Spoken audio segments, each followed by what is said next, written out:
మత్తయి సువార్త 18వ అధ్యాయము 3వ వచనం నుండి, మీరు మార్పు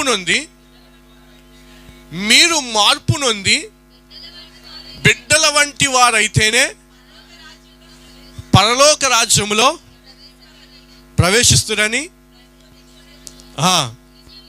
మీతో నిశ్చయముగా చెప్పుచున్నాను. మీరు మార్పు నొంది బిడ్డల వంటి వారైతేనే కానీ మీరు పరలోక రాజ్యంలో ప్రవేశింపరని మీతో నిశ్చయముగా చెప్పుచున్నాను. దేవునికి స్తోత్రం. హల్లెలూయా, హల్లెలూయా. ఎటువంటి వారైతే పరలోక రాజ్యంలో ఉంటామంట మనం?